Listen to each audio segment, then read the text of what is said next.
जिस मकान को आपने बनाया है, जिस दुकान को आपने बनाया है, जो प्रॉपर्टी तुम्हारे पास है, तुम्हारी वसीयत के, तुम्हारी प्रॉपर्टी के ढेर सारे हिस्सेदार रहेंगे। 4 बेटे हैं तो चारों उस प्रॉपर्टी के हिस्सेदार है। बोलो सही है कि गलत है? जम के बोलो जरा। 2 बेटे हैं तो 2 हिस्सेदार है। तुम्हारी बेटी है तो उसका भी उसमें थोड़ा सा हिस्सा है। बोलो सही है कि गलत है? 4 सगे भाई एक साथ रह रहे हैं और प्रॉपर्टी तुम्हारे पास में है तो चारों भाई का हिस्सा। 3 भाई रह रहे हैं तो 3 भाई का हिस्सा। 2 बेटे हैं तो 2 बेटों का हिस्सा। तुम्हारे मकान में, तुम्हारी प्रॉपर्टी में, तुम्हारी वसीयत में सबके हिस्से हैं, पर तुमने जो कर्म करा है उस कर्म को भोगने में किसी का हिस्सा नहीं है, केवल तुम्हारा अकेले का हिस्सा है। उस कर्म को कोई दूसरा नहीं भोगेगा। बाप के कर्म का भोग बेटा नहीं भोगता, बेटे के कर्म का भोग बाप नहीं भोगेगा। अपने कर्म का भोग अपने को भोग, अपने कर्म का भोग हम अपने आप में अपने को भोगना पड़ेगा।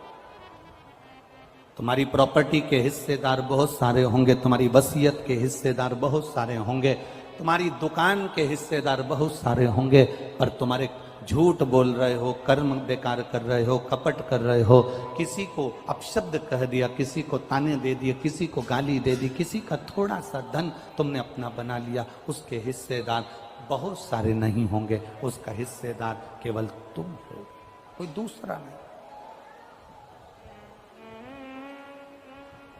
इसलिए तो शिव महापुराण की कथा कहती है अपने भजन के बल को बढ़ाओ। अपने कर्म का भोग अपने को भोगना है। पहले एक बार कथा में कहा था, आप में से कई माताओं ने सुना होगा, कई भाइयों ने सुना होगा, छींक अपने को आ रही है। बोला था कि नहीं बोला था? छींक अपने को आ रही है तो क्या पड़ोसी छींकेगा? जम के बोलो जरा, जम के बोलो। नहीं।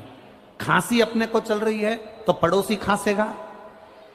भूख अपने को लग रही है तो क्या पड़ोसी भोजन करेगा? प्यास अपने को लग रही है तो क्या पड़ोसी पानी पिएगा? नहीं। सिर मेरा दुखा है तो गोली भी मुझे खाना पड़ेगी, पेट मेरा दुखा है तो गोली भी मुझे खाना पड़ेगी, हाथ मेरा दुखा है तो गोली मुझे खाना पड़ेगी, खांसी मुझे आई है तो खांसना मुझे पड़ेगा, अगर छींक मुझे आई है तो छींकना मुझे पड़ेगा, सिर में दर्द मेरे हुआ है तो दवाई गोली मुझे खाना पड़ेगी। उसी तरह आपने अगर कर्म बेकार करा है तो भोगना भी आपको पड़ेगा, कोई दूसरा नहीं भोगने वाला, कोई दूसरा नहीं भोगेगा। शंकर भगवान ने पार्वती जी को देखा तो माता जगतजननी को देखकर भगवान शिव माँ जगतजननी को देखे कि रोज नए नए पकवान बनाकर लाती है, रोज अच्छा अच्छा भोजन बनाकर लाती है, और मैं सुख के चक्कर में, आनंद के चक्कर में ये भोजन को पा लेता हूं।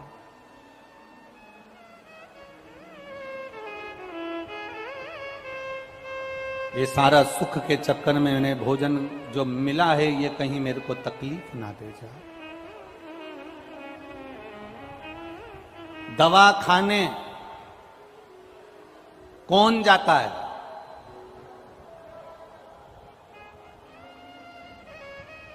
इस कथा से समझ लेना, दवा खाने कौन जाता है? जो दवा दबा के खाता है वो दवा खाने जल्दी जाता है। खूब दबा दबा के खूब खाया, जो मिल गए वो खा गए, जो मिल गए वो खाया, जो मिल गया वो खाया। जो दबा दबा कर खाता है वो जल्दी से, बोलो बोलो जम के, दवा खाने जाता।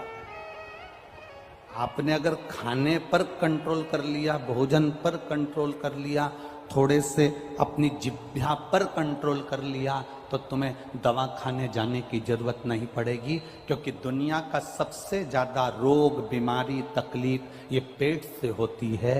ये पेट में हम जैसा आहार ग्रहण करते हैं वैसा हमारा व्यवहार हो जाता है।